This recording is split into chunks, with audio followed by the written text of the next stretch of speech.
Also, did Aaron give you the stuff for Rookie of the Year? Because I saw that wasn't in his email, but I put it in the preview sheet.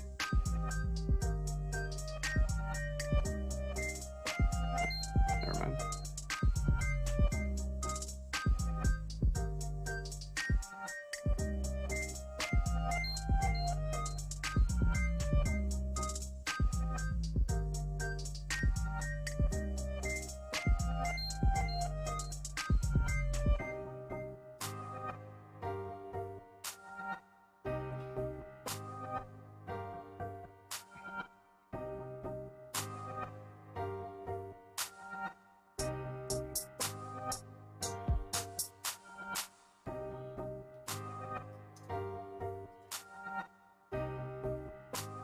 Oh, okay, I was like, thought you maybe stepped away to go to the bathroom.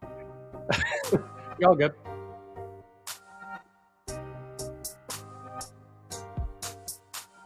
Yeah, I'm trying to change the stuff right now.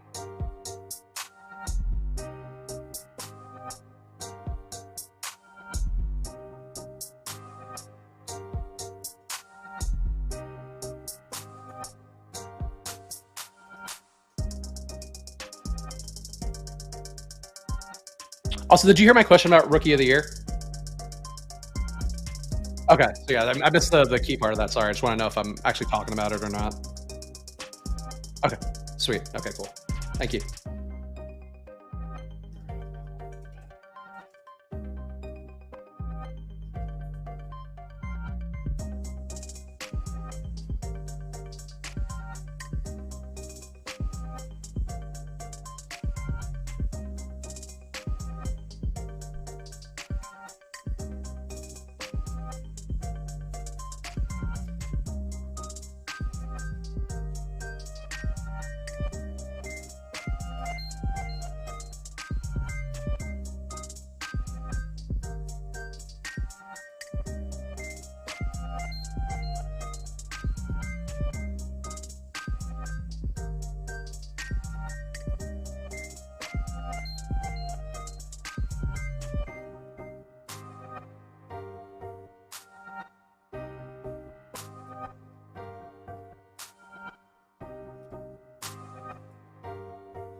Is there something I'm supposed to be doing so the mic is not hot?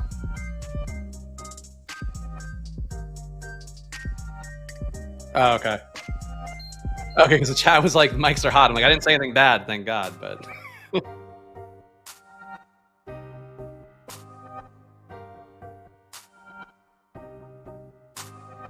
Okay, cool.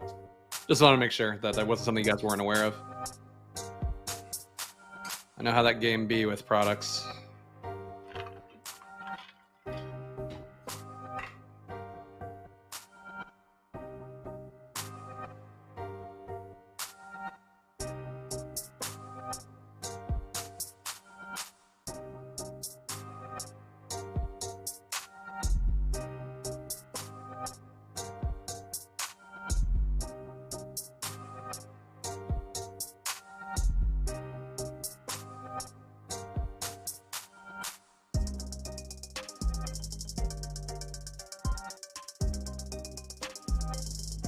Okay. Yeah, no, it doesn't matter to me that much.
Okay, no worries.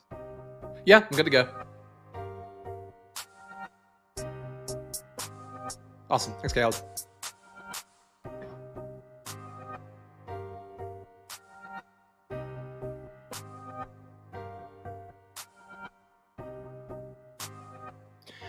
Hello, everyone. Welcome to the Splash Play official NFL betting preview. Today, we're doing it with our friends over at Preediction, who are bringing you live experiences every day. So we're doing something different today. Today, what we're going to do is talk about all the main NFL markets. I'm going to make my official stands for the year. And of course, we're going to know ball along the way. We're also going to bring on some favorite guests in the community. Been joining us today on the Preediction platform. But again, all the odds today come from PK Sportsbook, and we're going to talk about some win totals up top here. And of course, the big question, especially if you're a casual better out there is what are you trying to bet in terms of the major teams that went to the Super Bowl last year? Of course, we have the Chiefs team that people not going to be shy about. We have Patrick Mahomes, the thumbnail behind me here. Man, the people are really betting on this year, taking a big leap forward, doing a lot more in the past game than they've done in the past. The win total for the Chiefs this year, they're projected right now over under 11.5 wins. And you guys watch my splash play streams every day. You know I'm not the biggest Chiefs believer in the world, not because of the fact they're a bad team, because of the fact that sometimes when you have a QB at a certain age, you then realize that, hey, we got to protect this QB. We have to keep him upright. We have to maybe not press him into action so much.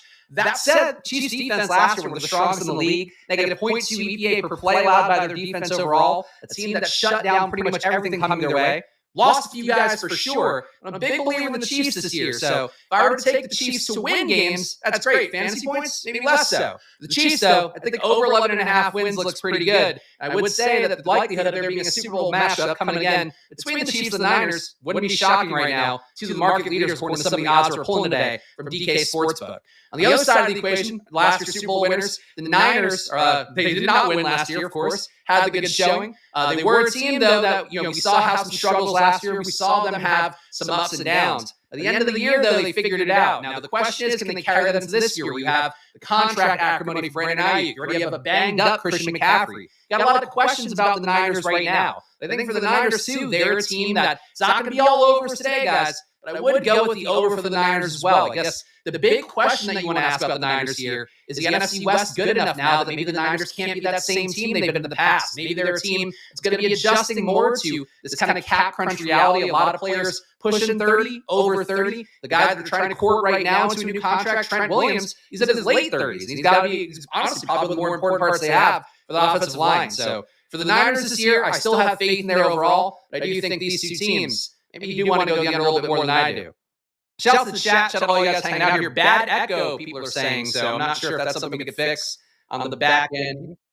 Okay, they're diagnosing on the back end, guys. I apologize. I'm going to keep pushing my way through here. Want to talk about some national favorites, guys, and hopefully you'll stick with me. Again, this is the first time using a new platform. Sometimes it's going to happen. You guys know my audio is pristine normally, so bear with me on this one. The national favorites, though. Cowboys. Cowboys is a team that's been in the news lately, signing CeeDee Lamb to the record.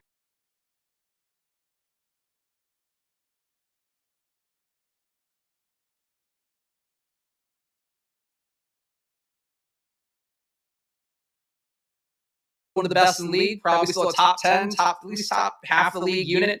A team, though, overall that you think you'd have some concerns about maybe the continuity there, also losing some guys at receiver over the last few years. Michael Gallup didn't do much. You're definitely going down in quality going from Michael Gallup as your wide receiver 3 to a guy like Jalen Tolbert. So, the feed. Wait.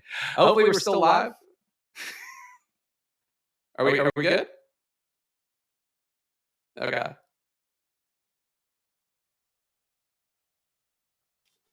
Oh, we're back live. All right, bear with us, guys. Sorry about this.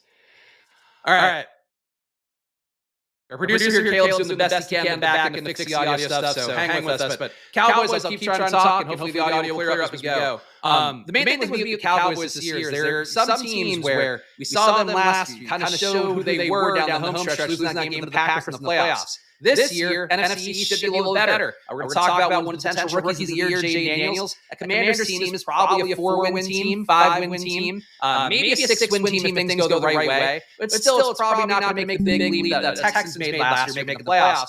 But it should be a few more wins there. The Giants were competitive this year, you hope, really dedicated themselves on there. Of course, the big weapons on defense coming. Brian Burns, huge money acquisitions for them. They're doing it on both sides of the ball. They should be a little bit better as well. The Cowboys, I think, are a team where it wouldn't shock me to see them miss the playoffs. So I don't love this one. I think the Cowboys being in lots of fantasy-friendly games and kind of stuff we look for every day at Splash Play, that's still in the cards. But I would say for me, an under on the Cowboys at 9.5 wins feels pretty good.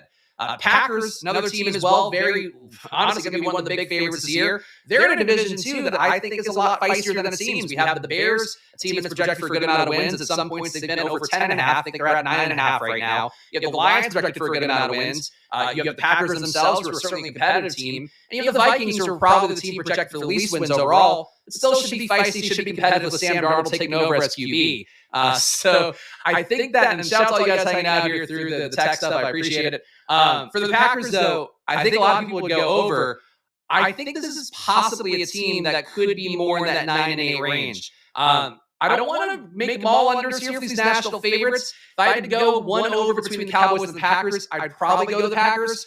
But I think the Packers are one of those teams that sometimes we see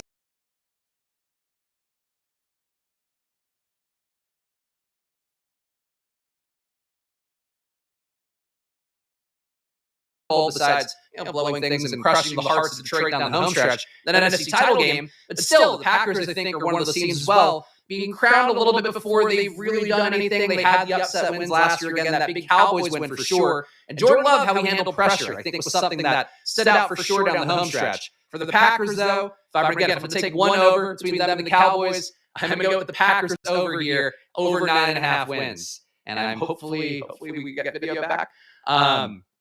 Other national favorites, going to keep going through here. We got the Patriots over under 4.5 here.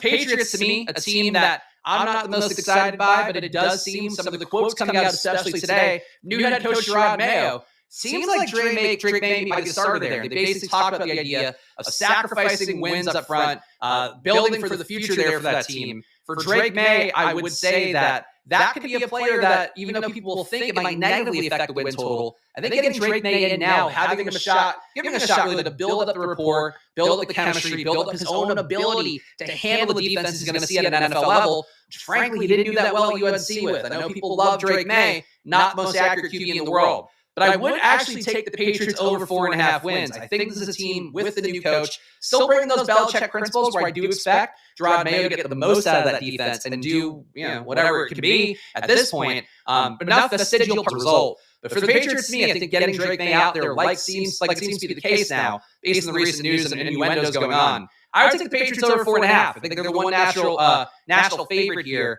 I feel the most confident about them getting to 5-6 wins. Don't think they're going to make the playoffs. Don't think they're going to be that feisty and upset anybody like the Packers did last year. But I do think that this Drake May growth, getting him out there early, maybe he takes some slings and arrows early on, but I do think he's the kind of guy who's going to adjust, going to get there. By the end of the year, could be reeling off a few wins on the home stretch, maybe a few that you don't even expect.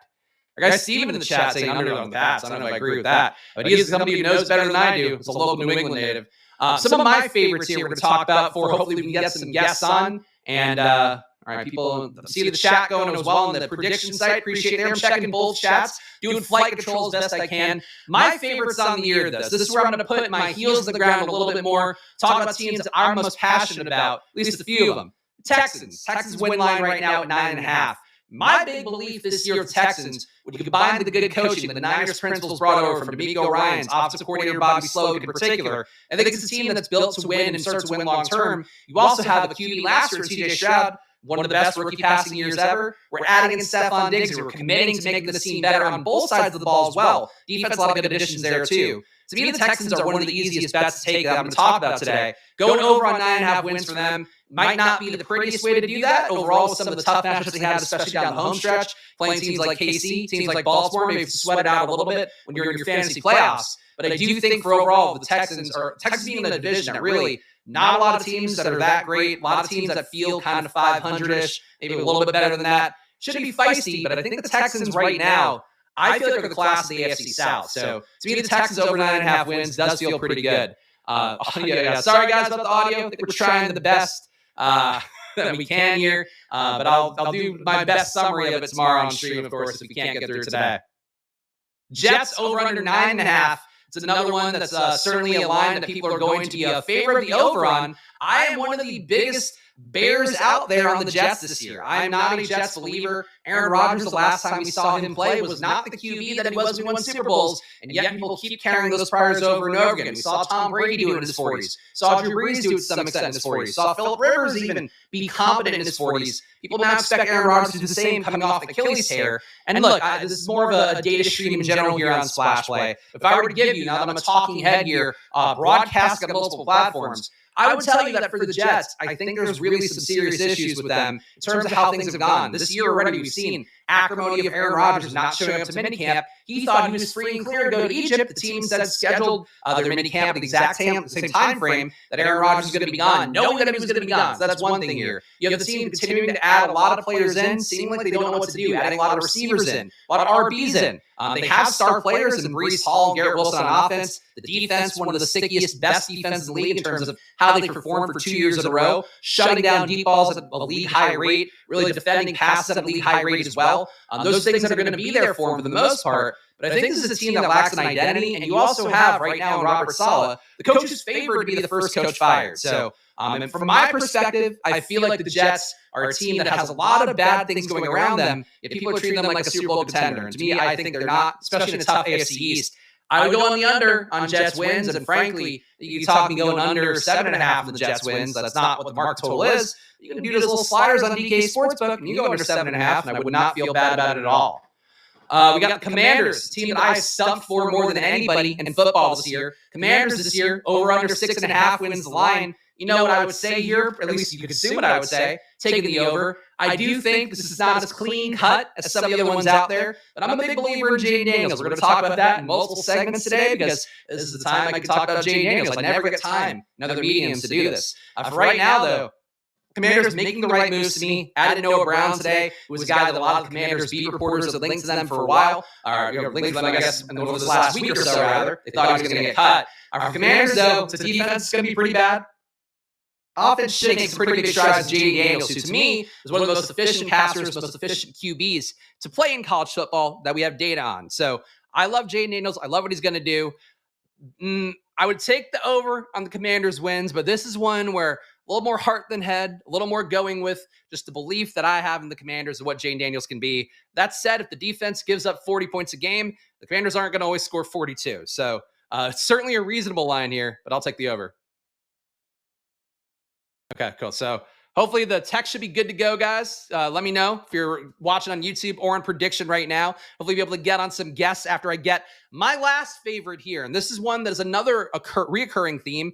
And it might be one that, honestly, even if you watch every Splash Play stream throughout the year, there we go. It's fixed. Glad to hear that. Appreciate you guys bearing with me on this one. And sorry to all the folks we loved and lost along the way. Cardinals over under 6.5 is the line that I pulled.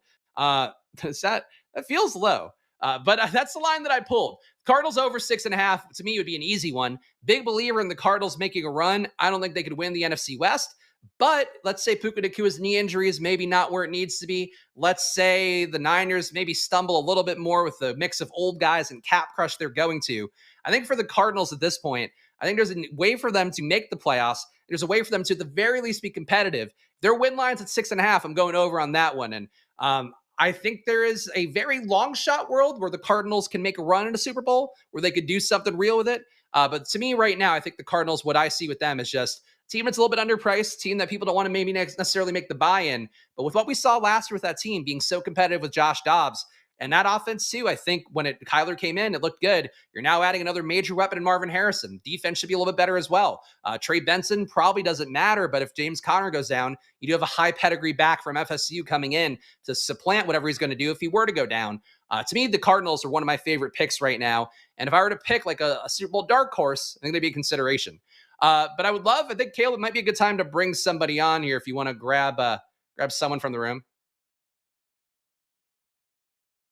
Okay. All right. So we'll start working on getting somebody on the room here, but we're going to have you guys on right now. If you're watching on YouTube, smash that like button. I can use the support here because this video is going to get crushed after the fact. We are going to have some members from the community on here. We're good enough to go on to Preediction, sign up. And of course, Preediction, if you haven't heard of it before, they're the one who's helped me put on the show today. So shout them out. That's why the graphics a little bit different. That's why you get my full legal name here up on the screen. But also what they do is they do interactive video talk shows, connecting athletes, media personalities, content creators with their communities. So doing something different there. I think the product, for the most part, works really well. The software you see looks pretty good. Maybe has some tech issues when they're working with people like me who could find ways to screw things up out of nowhere. But in general, check out a lot of things in Preediction here. NIL stuff. If you are into college football, you're going to enjoy lots going on at Preediction right now. That's Preediction.com. Check it out.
Yeah, I'm good when you are. Hey, we're back. What's up, guys? Back here on Prediction. Gonna get through the rest of the bets here. Look, I'm still giving out the best bets in the world. If the tech falls apart, I think that's just the sports books not wanting you to know all the hot takes I'm giving out here that are gonna cost them millions of dollars, I'm sure, from all the ones and ones you guys watching live. Let's talk some rookie of the year, though. I'd like to get some of the guests on because I do appreciate all of our guys hanging out right now, both on YouTube and on Prediction right at this moment in time. Rookie of the year, though, some big plays coming on. There's some that I have a lot of affinity to in my heart. I don't think are the best plays. And the guy leading the way, number one overall pick, the star of Hard Knocks right now, Caleb Williams. Caleb Williams is at plus 135 odds currently to win Rookie of the Year. He's the Tyler. Oh, okay, we got our boy Tyler coming on. There we go. If anything's going to fix this, it's our boy Tyler. So let's see what he can do in a moment. But Caleb Williams, plus 135, not my favorite Rookie of the Year pick. We will find out what Tyler's got to think about that in a moment or two. Perhaps. Should I keep stalling? Caleb Williams, though. Okay. All right, good. So Caleb Williams to me, he's the favorite right now. To be honest, I wouldn't place the bet. The bet that I would place is not going to shock you guys. It would be Jayden Daniels plus 475. I talked about it with the Commanders bit a little bit. Jayden Daniels coming in, most pure passer, most pure rusher. He's bringing a lot of metrics here. And this is something I talked about on Splash Play this morning on the draft stream I did, of course, drafting our usual underdog teams. I'm wearing the shirt even here, even on professional streams of other platforms. I'm always repping my underdog. Let's talk about a little bit this morning. Okay, here comes Tyler. Let's see what Tyler thinks about Jayden Daniels.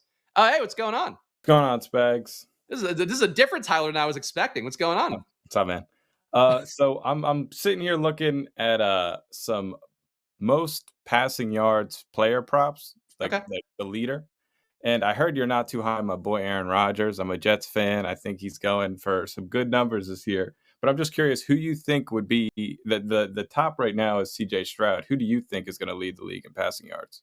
Passing yards was not something we were going to do on this show, but if I were to make my bet, it probably would be CJ Stroud. He's a guy that has the weapons. He's a guy that has the incentive. And it's something, too, that I think sometimes people miss. And I get, look, the AR love if you're a Jets fan. Like, I certainly understand that. Finally having a QB that has the brand name that's done something in the past. Like, I hope it works out for you guys. See, my best friends are Jets fans. I grew up in New York. Like, I get it.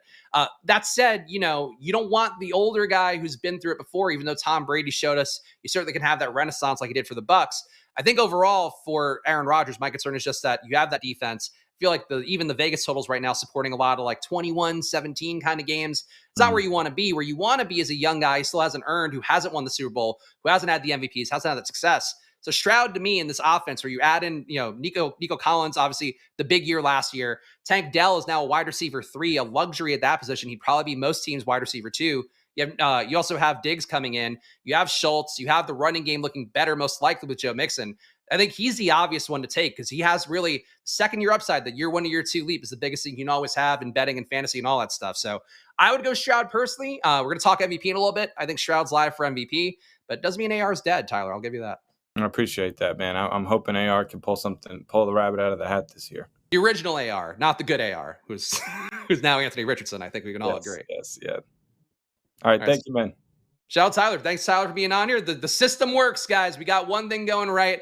We got a lot to talk about here in the Rookie of the Year stuff as well. And we can funnel through. Caleb, whenever you want to funnel through more guests, just give me the heads up and we can just keep doing it. All right, cool. So we got Jayden Daniels plus 475. So making the case for him. Look, I believe in the guy more than anything. If I were to tell you anything about one player that shocked me, it was going through Jayden Daniels' box scores. And again, like I look at all the data, I look at the high-level analytics and stuff. Sports Info Solutions, the site that provides me a lot of great utility with that. But looking at just the pure box scores of Jayden Daniels last year, he had games where he threw 4 touchdowns, also ran for 100 yards, also ran for 2 touchdowns. There's a ceiling to Jayden Daniels that I don't think. This is the hot take, guys. This is what you're tuning in for. Hopefully, you're sticking with me through weird audio issues and all that. The reason here that you want to do these kind of bets on guys like Jayden Daniels, he might be a one of one. And I really do believe that. And I know that's a hot take. It's tough to soapbox that much for a guy that you've probably seen people critique him a lot on social media. He's 23. He's old. He's played college football for 10 years. Doesn't matter in the modern NFL. Right now, he's still young enough, still fast enough. He's ready to go. And I really do think that he'd be my pick at Rookie of the Year, even if he were at plus 200. Plus 475, I think you're getting basically a gift from God on that one. Marvin Harrison, number 3 at plus 650 odds. I think he's a viable pick. Hard for a receiver to win it unless the two QBs fail. Two guys that are really national topic makers. Caleb Williams already has ad campaigns for himself. Jayden Daniels, he cares so much about ball. He can't possibly be doing ads. But those guys are really going to be national presences, I think. Marvin Harrison, I think, can have one of the greatest rookie wide receiver years ever, which is tough to say, given that we just saw somebody have one of the greatest rookie wide receiver years last year with Puka Nacua. That said, to me, Harrison coming in, giving that kind of production like Puka had, I think we're going to see that from day one. So Marvin Harrison, I don't hate the bet. Plus 650, though. Give me a little bit more juice on Jayden Daniels, and I'd do it 10 times out of 10. Bo Nix is kind of interesting at plus 1,000. Again, hard to overcome the lack of national pedigree. Probably hard to overcome as well, just the sins of the SEC past. The fact that a lot of people thought Bo Nix was trash. They're not going to see him on a national stage. For a Broncos team, it's probably not going to score a lot of points. They're going to think he's trash again, even if he's doing perfectly well, playing within the system, playing within himself. Like Bo Nix a lot as a player. Do not know that I have the faith in Bo Nix at plus 1,000, but he's a top 4 vote getter right now, top 4 odds getter right now. Be the best way to say that. So Bo Nix at plus 1,000, more than Malik Nabers at plus 1,100, which is kind of crazy. I think if you're going to make the bet for value, Malik Nabers is certainly a consideration. A guy who's going to be targeting, really dominating that Giants offense overall. He's a player that I really like a lot. That said, same thing for him. Hard to overcome the high-profile national QBs that we've seen that people have been talking about for years, really. Of course, Jayden coming off the Heisman win, Caleb the year before that. I think it's hard to overcome that. So as long as those two guys are healthy, I think they're the obvious picks. But definitely some value in Malik Nabers if he is going at plus 1,100, compared to Bo Nix going at plus 1,000. My long shot pick, though, you can see popping up on the screen right now, Brian Thomas Jr. So it's tough for him. It's tough for me to project him out. But at plus 5,000, a guy who last year put up double-digit touchdowns at LSU, a guy who also this year being used the same way. The target earning was not great in college. He was roughly about 22% target per out run, which is not where you want to be as like a star receiver. You generally want to be 30%, 35%. Those numbers can hold up a little bit better in the pros.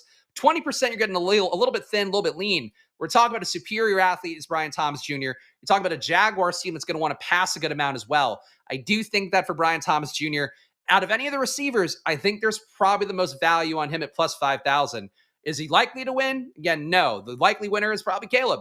I think the best value is on Jayden. But if you're talking about just a long shot one, put it in $10, give yourself shots to win $50K. I think that's the kind of bet you can make on Brian Thomas Jr. We got anybody else that we want to bring on as a guest right now before we go into the MVP game? Cut out a little bit, but okay. Oh, no. Okay. Well, if you guys want to come on here on Preediction, please do hop onto the link. I'll drop it in the chat one more time now that we got everything up and running. And either way, I'm going to get all my takes out today, guys. So stay tuned for that one, no matter what.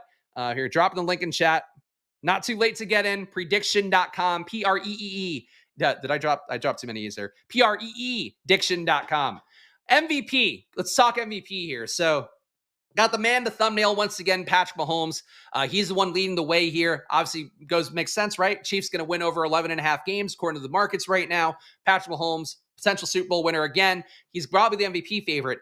That said, much like Caleb Williams, I just don't think there's a line you actually want to take. Mahomes going for MVP. Last year, getting the ball out fast was a priority for them. The Chiefs' ADOT fell off the cliff.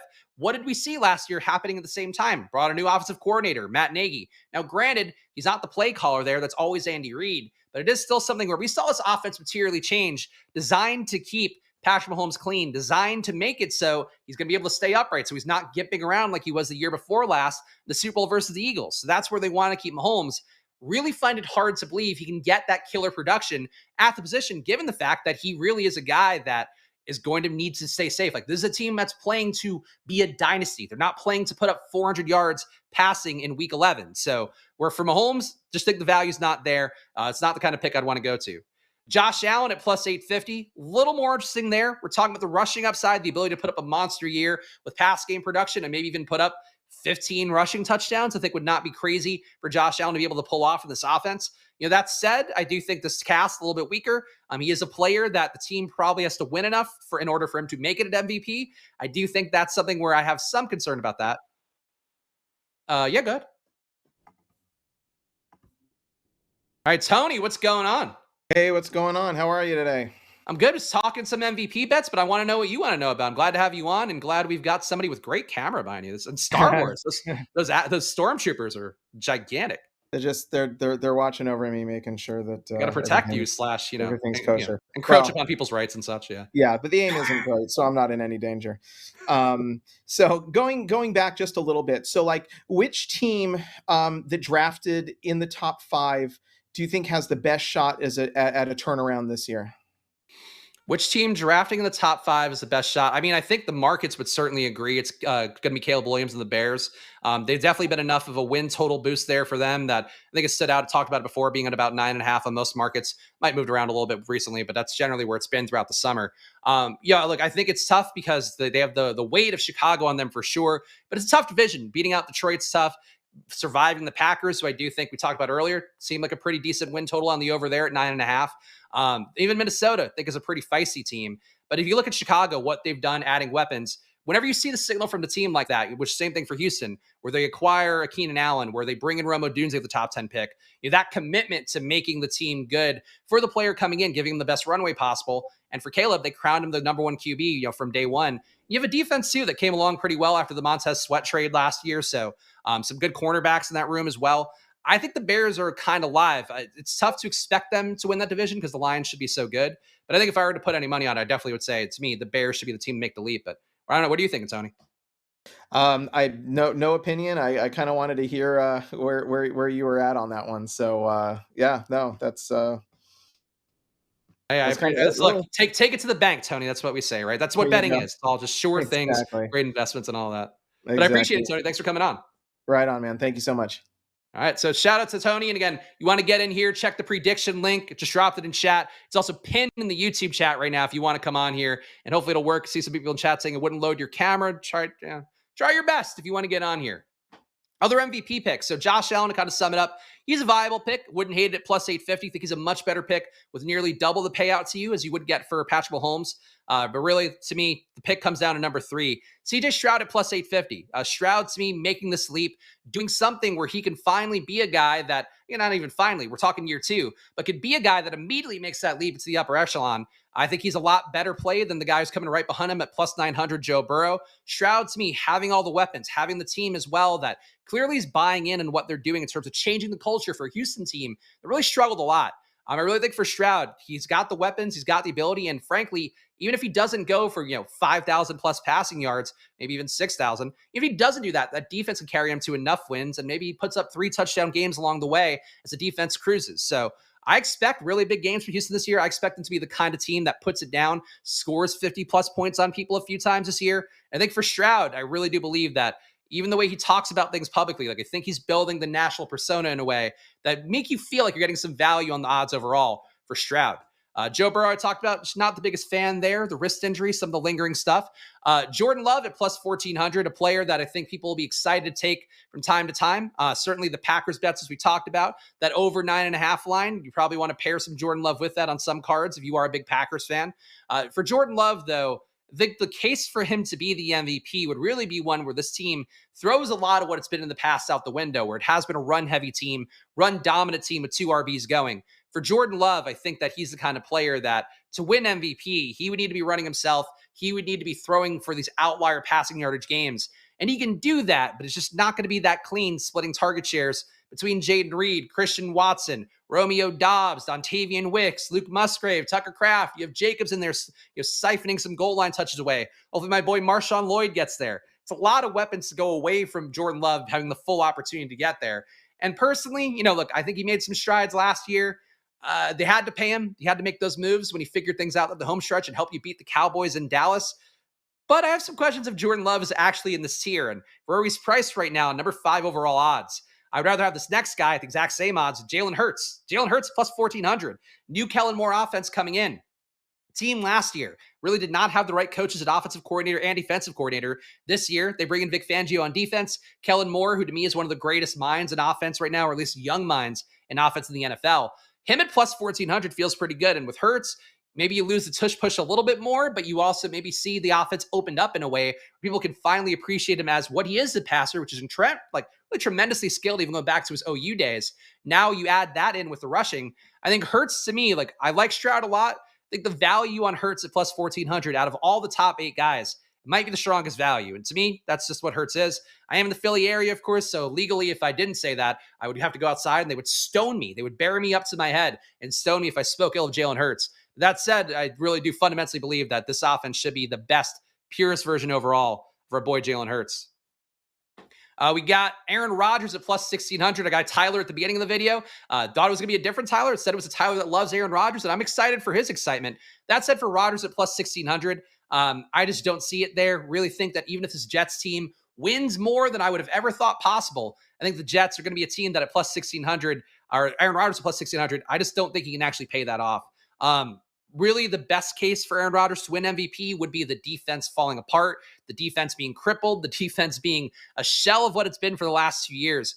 I personally don't see that happening. And really, that's what it comes down to. Like, you got to think about what does a team need to do for this team, this player to have success and have the kind of success that could be an MVP. So you're talking about winning enough games, creating enough production, being central enough to their victory.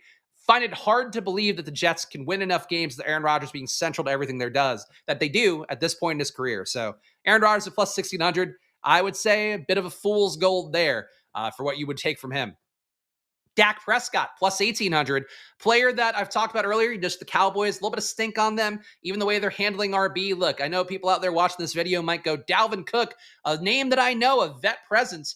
That said, for Dalvin Cook, he is a player that's best days were behind him. He's in great shape now, looks ripped to the gills. That doesn't mean he's going to be good at football anymore. And we saw him have no juice last year, get outplayed by multiple Jets RBs. So for Dalvin Cook, that addition doesn't do a lot for me. Not adding anybody real at receiver. I think Brandon Cooks is talented. I think Jalen Tolbert's okay. Jalen Brooks, the depth chart of receivers, not bad, but it's definitely not good either. I think Dak at plus 1,800. If they win, it's probably going to be on his back. But that said, if they win, I don't know that they win enough games for him to be the MVP. So to me, Dak Prescott, not my favorite bet. The long shot bet, though, that I would go with, another plus 5,000 one for the MVP here, I would go Kyler Murray. Kyler Murray at plus 5,000 feels like a pretty strong play to go to overall.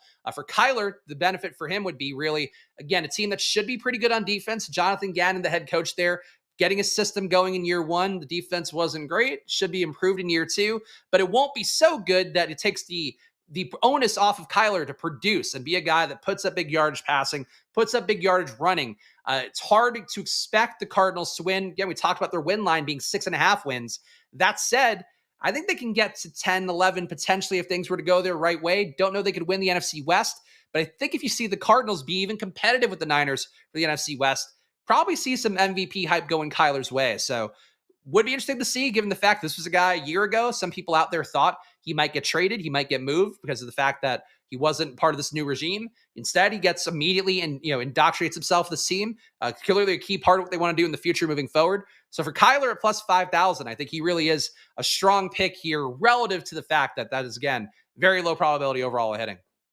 Guys, if you're watching this one live, if you're watching it on YouTube after the fact as well, show some love, hit that like button, leave a comment if you're watching too. And of course, if you want to go join me on Preediction, there is a pinned chat right now in the YouTube chat. You could also check the link right now. But, well, whatever. You can check the link, but go search Preediction.com. And again, check out Preediction for yourself. Really appreciate them giving me the opportunity here. Of course, we got to work through some tech hurdles for sure.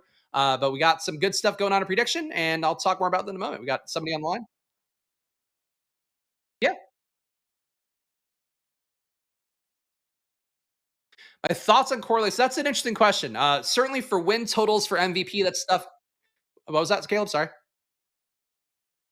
Oh, from our guy Daniel, of course. Some of you may know him as Robert Griffin the Turd in the community. But our guy Daniel asking that question. So for season-long stuff, win totals, MVP, going to correlate pretty closely because you do have to win enough games to be an MVP. It's hard to be an MVP. You would have to have the year of all years to make it as a losing player, or as a losing team, rather. So for me, I think that would be the first thing to look at. Passing yardage overs, I think, would be pretty good for most of the QB picks. I'd say for Rookie of the Year, too, really any of the longitudinal player awards, I think pairing some of the mileage of that, with the yardage props would be pretty easy to do, especially for the Rookie of the Year stuff. Like, to beat a Caleb prop, you're really not looking at a huge line there. Let me see if I can pull that up real fast because we did not pull all of the numbers in the world in advance. But let's see, futures. I don't want to bog down the stream too much. For a guy like Caleb, the market line for his prop is probably not going to be as high as, let's say, it would have to be for touchdowns, for yardage, even for rushing touchdowns. Like, probably not as high as it would be for him to win the Rookie of the Year and to be able to beat out all the guys who are going to be in competition for that. So you could start to pair that together. Some books might bar you from making those bets. I don't know why they would, because futures really are juice to the gills anyway. But there are some books that might stop you from doing that. But if you have a book that you can place those bets on, correlating those kind of bets together, I think especially for MVP, but for Rookie of the Year, win total with MVP. I would say passing yards if it's a QB, rushing if you wanted to take an RB kind of player, or receiving if you want to take a receiver, though those guys don't win MVP very often, so keep that in mind. But I'd say those are probably the bets that correlate the most closely. For Rookie of the Year, I think less about win total, more about taking overs on every prop line, I think would be what you do, talking touchdown overs, yardage overs. I think that makes the most sense. But, like a guy like Jaden, I would take overs on everything for him and see if it hits. I think if you're in a state that can do that. We got to get to Super Bowl winners here, I think. So we'll go a little more long form on this one. We'll see if anybody else joins in here with any good chat questions. Super Bowl winner. So Chiefs right now leading the pack, plus 500. The Chiefs outlook getting even better, adding guys like Samaje Perine. It's not the most exciting play in the world to have a guy like Samaje Perine added to your team, but it is the kind of play that wins you Super Bowls. Like it's a little bit, distilling things a little bit too simply, but a player that can pass block, a player that can come in and still give you some good run plays while you're throwing off the defense, because the guy's usually not running the ball too much. Player's also going to, protect well. It's really like a key thing here. Getting out and getting some routes, getting some catches. A lot of guys can do that. Perine does that part really well too. So just having that vet presence, a guy who's been there, guy's been in some of the playoff battles, I think does help him out. The Chiefs, really the biggest thing is, again, that defense last year. And they lost some guys. Defense is not always sticky year to year. That defense last year shut down a lot of players. And actually, it's almost to the point where I want to read some numbers out to you guys, because I was looking at them before and was like, wow, I really can't believe how good the KC defense was last year. I mentioned it earlier, though. Negative 0.2 EPA per dropback, negative 0.2 EPA per pass, negative 0.02 EPA per rush, which is a little more close to the middle of the pack. Basically, they shut down pass plays really well. When you got to the red zone, they also completely shut it down. Negative 0.1 EPA per red zone rush, negative 0.23 EPA per red zone pass. The defense last year was one of the best defenses in the league, and that was one thing I think people missed amidst all the stuff. And somewhere along the way, people have talked themselves into the Chiefs being, the early 2000s, late 90s Rams. That's not what the Chiefs are. This is a team that passes at a high rate, but it's meant to be fast. It's meant to get the ball out quickly. It's meant to use motion, some of the cheat motion stuff to get guys into spaces. It's not meant for guys to go back and drop back and have the biggest yardage games. So to me, the Chiefs being the Super Bowl favorite makes total sense. I get it. Don't know I'd want to take that bet at plus 500, but definitely a bet that is going to be a popular one to hit. Another popular one you can see on the screen coming up right now, Niners at plus 600. You got Ravens plus 1,000. We'll talk about all these teams here. Lions at plus 1,200. Bengals at plus 1,300. Eagles at plus 1,500. And the Bills also at plus 1,500. And not making the chart here, I believe, is the Texans, who made it at plus 1,600. So a lot of familiar names here. The Niners at plus 600, a team that I think, again, people gravitate towards. No issue with it. Where you make the big money on these, though, is not really these plus 500 bets, these plus 600 bets. Taking the favorite for Super Bowl futures, to me, is not the way to go about this, especially if you're trying to be a regular futures bettor. One of my friends, Greg Ehrenberg at Stochastic, has done a lot of stuff in the future space. In general, a lot of success, too. He's picked out Cy Young winners, Super Bowl winners, like NBA Finals winners early at really advantageous times.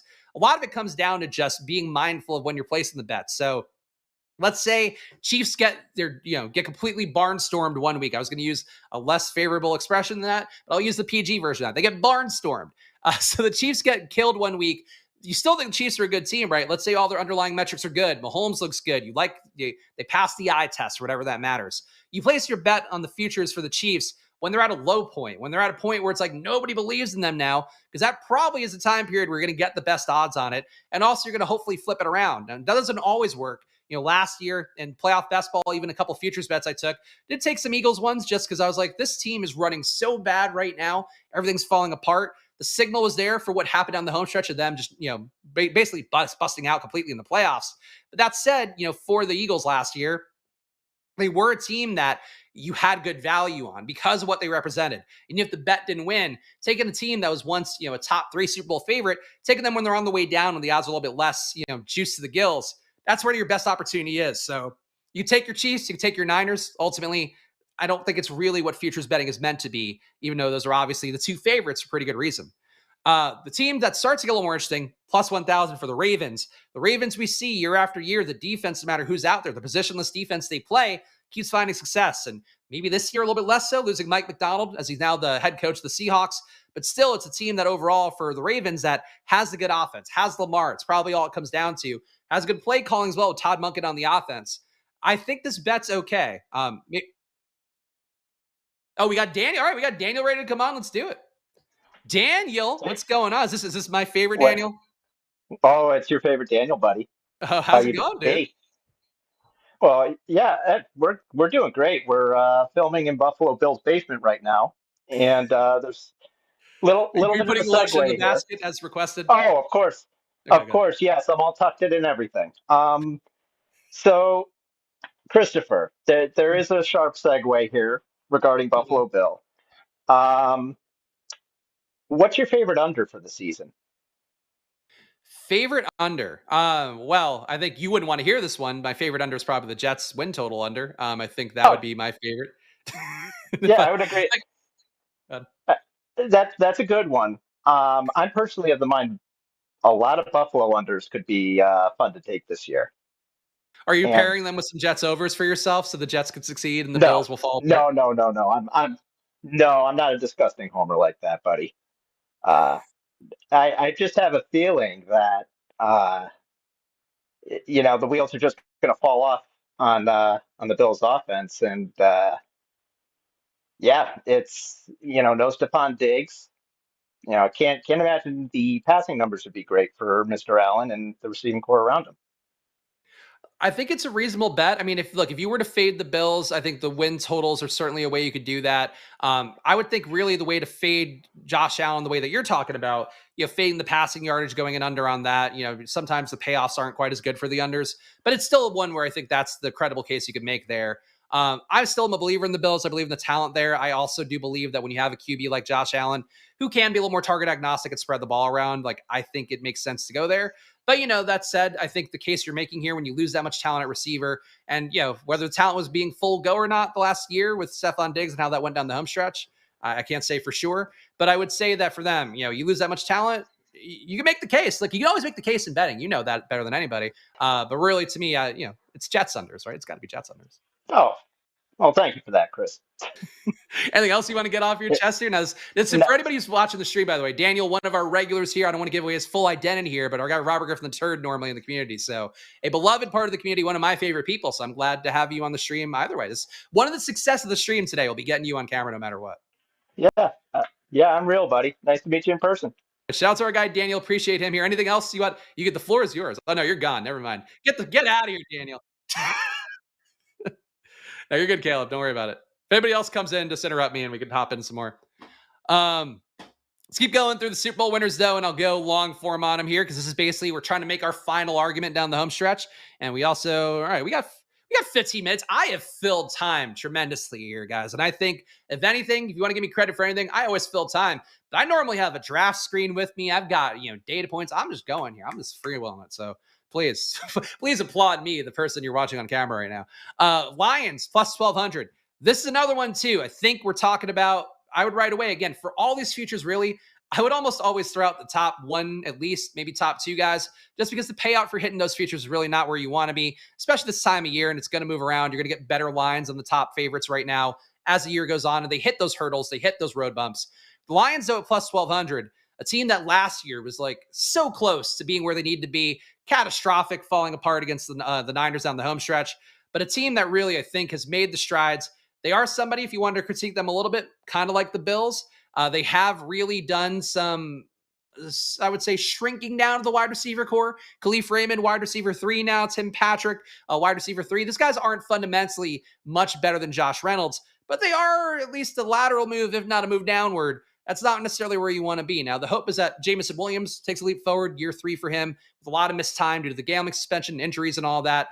You also have Amon-Ra St. Brown, if you watch receiver, a guy it's hard not to root for, a guy who wants to play through every injury, clearly has the upside. I like the Lions a lot. That said, I do think there's some potential that last year, you're playing with house money a little bit. That's the first great Lions season they've had in, I don't know, ever. It's really the first great Lions season they've had in a while. So that would be my concern for them, really. Still think a plus 1,200, them plus 1,200, Ravens plus 1,000. To me, just infinitely better bets when you're getting, double the money coming back at plus 1,200 compared to the Niners, where you're getting plus 600 on that. I think that's where you're getting the value. Rather take these values overall. But the Lions, to me, just a team that I have a lot of faith in. David Montgomery, one of my favorite players overall in terms of best ball, fantasy football this year. And Jahmyr Gibbs, he's the exciting part of that. But David Montgomery, the kind of guy that's going to give you 20 touchdowns in a year, we would hope. Bengals plus 1,300. Out of the top 8 that I put into the sheet, that we had the graphic up before, Bengals to be a plus 1,300, my least favorite. So we have a lot of bad things for the Bengals. And I've tried to articulate in the past why I'm not the biggest Bengals guy. But when you have last year, T. Higgins admits that he phoned in the season because of the fact the contract never came through for him. This year, he's remotivated. It's on the franchise tag, or I guess a deal that's basically the franchise tag. He's playing through it. He's going to do the best he can. We have Jamar Chase coming into practice after holding out for a month and a half. He then comes into practice, leaves practice again, and CeeDee Lamb gets his deal. That's not good. The Bengals are a cheap team. The Bengals have withheld money from Jamar Chase, withheld money from T. Higgins. They paid Joe Burrow. They withheld money from guys on the defense as well. Sometimes that stuff does come home to roost, and you also lose your offensive coordinator, Brian Callahan, who I think is one of the best coaching hires of the offseason for Tennessee. Not a team we're going to expect a lot from this year, but they should look better, especially on offense compared to the previous Mike Vrabel regime, and machine. But I would say for the Bengals, they're a team that they're just carrying this vestigial love for them over and over and over again. And I think to the point where people kind of put their fingers in their ears and go, la, la, la, la, la. I don't want to hear that the Bengals might not be this world beater upstart team. So to me, when I see that for the Bengals, I really have concern overall. Joe Burrow, it's not something I would worry about, but his wrist tendons are not in great condition. And that's something that could rear its ugly head again. They really were careful about ramping him up in the offseason. And that was an injury that theoretically should have sorted itself out. You would think by the spring, they were still ramping him up pretty slowly in May, June. So I have concerns with the Bengals. I think that's really what it comes down to. Market lines are market lines. Trust market data over any human being. That's the most important thing for anything in sports betting. But that said, it won't shock me if the Bengals have a little bit of a season from hell coming up in a way that I think the markets are not currently projecting. Team that I would also go for, and again, even though I'm in the Philly area, I am not a Philly person and grew up in New York, lived in LA, like them both infinitely better. That said, Eagles a plus 1,500. Look, got a little bit of a dead cat bounce there with that team last year after the Super Bowl hangover, whatever you want to call it. A little bit of power struggle going with Jalen Hurts and Nick Sirianni, or some of the behind-the-scene reports that have been going on. There's reason to have concerns about the Eagles too, but when you bring in, to me, genius defensive coordinator Vic Fangio, genius offensive coordinator Kellen Moore, and you empower those guys to change the stuff for the Eagles, that's what you're supposed to do as head coach. You get guys in who are better than you. You hope they make the team better. I really do feel like for me, with the Eagles, I think they're going to be a lot better. So to me, the Eagles at plus 1,500, an interesting bet. Again, if I were to say, if I were to rank these, I feel like Eagles plus 1,500 would probably be my favorite. Ravens. I feel like Lions would be number 2 for me at plus 1,200. Ravens plus 1,000. But the Eagles, I think, just being slept on a lot. And they're a team where they're not a dark horse, but relative to what they were last year, where they're basically treated as a potential favorite. To see them coming in at plus 1,500, I think it's almost a sign of disrespect. They should be a little bit better, honestly. Jalen Hurts did throw an interception in preseason, guys. He threw one, and it took him weeks to do it. Like, that's not, even though it's practice, it's not easy to do. It's a lot of good signs for the Eagles I think the public's not picking up on. And Saquon is a guy. Saquon's a guy they're paying a lot of money to, and he's got a brand name. That'll be good. Sell some jerseys. That'll be good for him. Bills plus 1,500. So our guy Daniel here talked about it a moment ago. I think there's reasons to fade the Bills.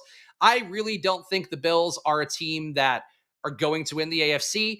I, in fact, would take the Texans at plus 1,600, a little bit more money going your way on that one, over the Bills at plus 1,500. I think one thing that people miss sometimes is, like, teams aren't good in the NFL forever. And I do think the Bills, again, still think Josh Allen's really talented, think they're fairly well coached. We'll see if everybody survives this year in the way that they feel like they should. But for the Bills, to me, they're a team where they're not a juggernaut anymore. We've seen in the playoffs last few years that they're not that juggernaut. Last year certainly being, the fulcrum of the downside of what they are in terms of not being a juggernaut. But for the Bills, to me, I think that they and the Bengals both, it's like people are remembering, let's remember the battles versus Mahomes. These guys are going to have more, right? And it's like, no, you have other teams coming in that should be better. The Dolphins, look, Tua has his issues outside. I don't know that I'd ever want to bet on him going into a cold weather game in the playoffs, but the Dolphins at some point can figure that out. He can make a leap. If you like the Jets are a team that last year were a top 10 favorite in the Super Bowl. This year, they're now, top half, but not really that great. They're a team as well that maybe they can do more damage. If you want to believe that, I don't personally. You have the Texans, again, a team that's on the upswing. You have even a team like the Colts, like maybe they just get strong behind AR, hit the wild card, and then all of a sudden they steamroll a few wins. it can happen with really good coaching. So that's where I think teams like the Bills and Bengals, they're kind of carrying the previous juice of other years. They're carrying their past success a little bit more. And I think that's the best you really want to avoid the most, where you're paying the tax for previous wins. The same thing for the Chiefs and Niners. You're paying the tax because they were both in the Super Bowl last year, and now they have the same team basically heading into this year. Those are the teams that you really don't want to make those deals for yourself. The Texans at plus 1,600, again, talked about wanting to take them over the Bills. That's the kind of team where you see the upside, where the case is really that they're priced right now, it's definitely a little aggressively for a year 2 QB, but they're priced cheaper in the fact that, this should be a good defense. I don't know if it's going to be a top 10 defense, but it should be better. The offense, I think, should easily be a top 5 offense. I would hope potentially top 3. That's where you're getting the value. It's just the youth, the upside there, the people not being able to foresee what exactly the player is and what the team is yet. So for the Texans, to me, I think it's one of my favorite picks at plus 1,600. And, frankly, they're a team, too, where if you were to pair, our guy Daniel asked before about pairing some bets together, if you were to pair C.J. Stroud MVP with Texans to win the Super Bowl, that'd probably be pretty good money coming your way. I would say if you were to pair yardage for C.J. Stroud with MVP, with win total, with Super Bowl winner, that's where you get really interesting potentially. But if I were to parlay a bunch of things, oh, we got a Steven. All right. So Texans, that's my flag plant. We got Steven coming on right now. Our guy Steven. Hey, Steve, what's going on? Hey, buddy. How are you? I'm good. I'm glad to see you here. Glad to see some friendly faces. What do you want to talk about? So, I'm getting all kinds of double audio here. You're good. Anyway, I got to talk you off this Patriots over. Wait, who's over? Oh, Patriots? Oh, are you still mad about that? Look, I'm rooting for your boys. Mad. I think. Are you not a fan of them? It's just having watched them all preseason, it's a really ugly offensive line situation. I heard this morning that on DraftKings, it's the second highest bet on the total is under on the 4.5 on the Patriots.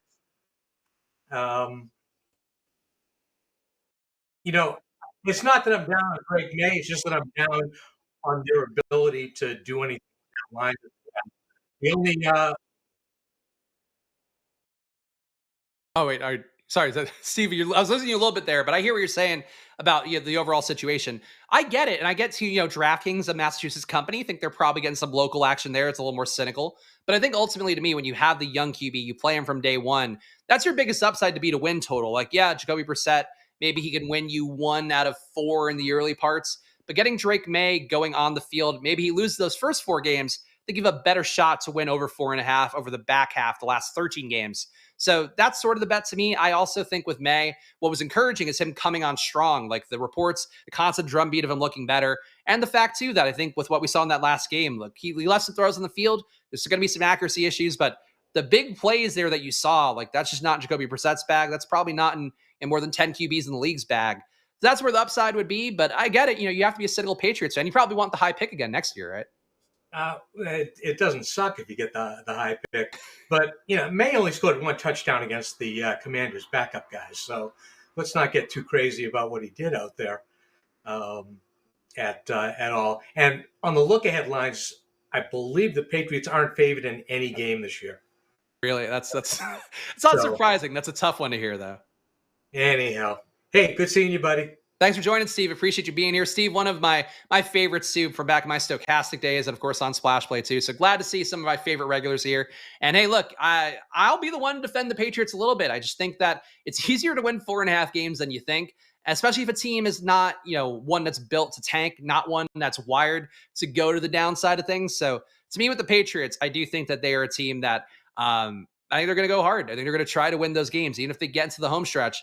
I don't think they sit Drake May. I think they play him through it, maybe to his own detriment. But I think for Drake May, the more hope than you've had before, I think, in the last few years at least, and that's what we're hoping for. All right, we got long shot picks here for the Super Bowl, and I'm going to give my official rundown of all the bets that I would give my full-throated approval for here. Long shot pick that interests me, Falcons, plus 3,000. So Falcons importing OC Zach Robinson from the Rams, bringing a new head coach, Raheem Morris. They're going to do different things this year, especially on offense, that should put a lot of the pains of the Arthur Smith offense in the rearview mirror. But really, the defense being better, they have spent money on that defense. Raheem Morris, good defensive coach, even though I think he's more of a CEO coach at this point. And look, the Falcons have done a lot of dumb moves. Michael Penix at number 8 would be number 1 amongst them. If you're trying to build a team that wins tomorrow and also has success, that QB in the top 10 picks is not a move you want to do. That said, they're covered now. If Kirk Cousins can't recover from this Achilles, if he were to re-injure it again, if he were to go back out, at least they have a QB who can come in and keep feeding Drake London, keep feeding Kyle Pitts, can keep feeding Darnell Mooney and Ray McLeod and whoever else. Of course, Bijan and Algier out of the backfield. That's my hope for the Falcons, that them being Rams East, being in an NFC South as well, where there's really not a favorite there, they can fall pretty much ass backwards into a playoff spot. If they do fall into a playoff spot, I would love to take shots at that team. I think for playoff best ball, of course, the thing I talk about that I enjoy quite a bit, that's something we're stacking up the Falcons. If they were even at a team that's like on the cusp of making a playoff spot, I think you want to go that way. They're kind of the perfect team to me that can get hot on offense and have a good enough defense to back it out. So if I were to take a long shot pick, Falcons at plus 3,000 felt like the only one that I could really put my chest behind. But my official picks, so my official ones that I'll go with here, that I'll put, I won't put my money behind on stream right now, but I will give you my full cosign if you want to go chase them. I think the best value is Eagles plus 1,500 to win the Super Bowl. So I don't know that I can give you the full-throated shout here of the Eagles being the best team to win it all, but I like what they've done. I like that we're getting a little bit of value on them because of what we saw last year. At plus 1,500 with the changes they've made in the coaching staff and all that, I think it looks pretty good. An Eagles-Texans Super Bowl matchup, if you're to try to pin both sides of that, it can be hard to pin both sides. Much harder than it could be to pin just Super Bowl winner because you're talking about parlays. Anytime you add another thing that you have to hit right in a bet, it's going to be harder to hit. But if you're to tell me Eagles-Texans, I don't know if that's a high rating Super Bowl. I don't know if that's the best markets for what the NFL would want, but I think that's a really fun Super Bowl that fits a lot of the theories of what I would have. So Eagles plus 1,500, Texans plus 1,600, to me, two of my favorite bets. MVP, if I had to choose one, again, probably would be either Jalen Hurts or CJ Stroud. We're correlating bets, guys. Jalen Hurts at plus 1,400, pretty tempting. Stroud making the year one, year two leap, plus 850, also pretty tempting. I really thought coming into this video that my heart and my mind would unite to say CJ Stroud is my MVP pick. I think Jalen Hurts at plus 1,400 is too good of a bet. So Eagles, what fuck, man? I don't know if I'm supposed to curse on prediction, guys, but I have to. Eagles, I don't know how this is going to go this year. And I don't want to see the locals here storming the streets about the Eagles doing it all. But I think it's aligning pretty well for them relative to market value. And also just a winnable division. Rookie of the year, this is an easy one for me. Jaden at plus 475. I would take that bet 10 times out of 10. I think right now it's priced appropriately. I think after week one, wouldn't shock me to see it go to plus 350. I think there's value right now on Jaden that will not be there by the end of month one, by the end of week one, potentially. I am team Jaden Daniels, and I believe we're going to see that one pretty fast. And for win totals, I think we talked about that. My favorites over on the Texans, 9.5, under on the Jets, 9.5. Commanders, I would take the over on 6.5. That is more of a spiritual, full-throated support there. And Cardinals, really, over 6.5. I think that's a strong one. But these are my predictions, guys. So go find your prediction at Preediction.com. That's P-R-E-E, Diction. You can spell the rest. Diction.com. And what they're doing is they give you interactive video talk shows like this one, where they're connecting athletes, college athletes, a lot of NIL guys. So if you are in the money for boosting these guys, go hang out with them on Preediction. Media personalities, content creators, just like me. They're all coming on Preediction on the regular here. So check it out. Learn more at Preediction.com. And thanks to them for giving me this shot to do something a little bit different. You guys know the deal. I'll be back tomorrow on the usual Splash Play time at 11 a.m. So stay tuned there. Thank you to our friends at Preediction for giving me this opportunity. Shout out to our producer, Caleb. Shout out to our guy, Aaron, behind the scenes as well, who set this all up. And hey, hopefully this was helpful for you guys once we got things moving. So thank you for hanging out. See you guys again soon. Enjoy your days and good luck. Bye-bye.